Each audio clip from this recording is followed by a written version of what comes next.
شروع کوم په نامه د رب ذوالجلال چې ډېر بخښونکی او مهربان دی.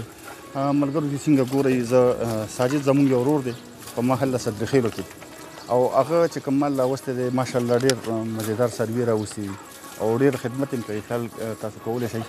نو ساجد ورور هلته لګیا دی او ورسره به د مال حوالې سره لږې خبرې اترې کوو چې د منډۍ څه صورت حال دی او مال ریټونه خو بس ظاهره خبره ده چې سیوا دي. ساجد ورور دا دی. السلام علیکم ساجد ورور. وعلیکم السلام. مننه آصف بھائی، ډېره مننه ستاسو چې تاسو دونه وخت وکړو او راغلی موږ ته. سیم او مخکې رنګ زه بیا خبره کوم چې ساجد بھائی مخکې مالا ویلي خو حالات مهنګایي ده او ریټونه دونه های دي په منډیانو کې یا د بار نه چې هر رړخ نه دي. خو زما ویډیو فعلا جوړېدل رانه غوښته خو ساجد ورور راباندې ګران و بیا مو ته زه راغلم دوه درې ځله خو په اتفاقا دی منو نن یې سره مخ پر وړاندې کوم. ساجد بھائی څه صورت حال دی؟ یاره الحمدلله شکر دی. مو خو څاروي خاص کړي دي او انشاءالله چې څوک هم راغلي دي خو خوشحال تللي دي او ورسره مو ښه ګزاره کړې ده. بالکل هسې تا له ساجد بھائی څه ښکاري چې غریب سړی به لکه کمزور هغه به قرباني کوي؟ انشاءالله کوي به، انشاءالله کوي به. ولې دا دونه هم ګران نه دي چې دا څه دا خلک کوي که نه. دا ویني دا غوا د بازار کې به دا میلاویږي دا غوا تقریبا په 1,40,000 1,45,000 او دلته دې راځي په 1,25,000 د پرانیزې وړي دي. 1,25,000 د غوا ریټ کې پکې ښه نه ښه تاسو سره چې کوم ګران څاروی دی که نه ډېر روپۍ لږ د کیمرې له رول را مخامخ شه. دا به زه وښیم بیا خیر. د هغه چې کوم دی نو مونږ ریټ ویو 2,75,000 روپۍ. دا جوټې دي که نه؟ دا جوټې دي. دا میخه ده پکې وګوره غوندې معمولي غوندې داسې هغې کوي. دا بله جوټه ده. دا ویني دا دې خوا شه به چېرته یې داسې شي.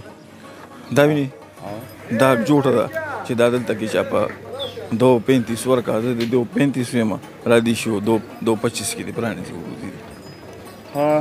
ملګرو د ساجد بھائی نمبر به زه تاسو سره شیر کوم. ساجد بھائی لږ نمبر ورته ووایه خپل او کلر ورته ووایه او زه یې ورته وښیه چې زه خو ټولو له پته هم ده او نمبر مې چې کوم دی نو 0315 9800 139. لږ یو ځل بیا ووایه په مزه. 0315 9800 139 او دا څاروي دي تا ګرځېدلی مې ماشاءالله.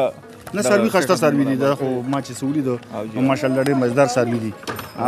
نن مې مره ورسره راوسته. ملګرو صدرخیل محله ده. غویان مې صحیح کړي ډېر مزېدار ډېر ښایسته خرڅ کړي خو په څو خرڅ شوي؟ یاره دغه برګ غوی مې ورکړی دی دا 2,45 کې مې ورکړی دی. دغه بل مې پرون یو ملګری مې راغو نومیناله ما او هغه مې ورکو په 2,35. په 2,35 نو حساب کوه لکه خامخا یو سړی یو شی راغلي ګټې دپاره خو جایز ګټه باندې هر سړی خوشحالېږي که نه؟ او جایز بالکل او انشاءالله چې ډېره ښایسته خبره ده. چانه دا دغه هم نه کوو توقع شیره ته ما د څاروی خرڅ کو او ته دې لږه یا راوړه یا پلانکې راوړه یا 2,000 روپۍ راکړه. ما له دا سوال کوم دا چې کوم دلته خرڅ شوي دي دا ولاړ دي خصمانه د دې چې کوم تاسو دا زه خپله کوم. دا نه نه اسم نشته او دا چاته نه وي شیره ته راوړه که د خپل طرف یې سره راوړه دا چاله ویو نه. او بله چې کوم دی نو خدمت هم کوو. دا هلکان هم لګیا دي ټول وله په منډه دي. نو انشاءالله که څوک د کلي وطن نه بهر هم دي نو ساجد بھائی خپل نمبر تاسو سره شیر کو ورته کال وکئ.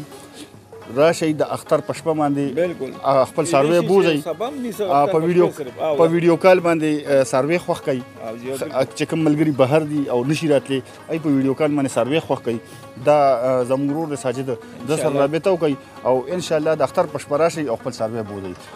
خپلو دواګانو کې میت ساتئ. د الله په امان.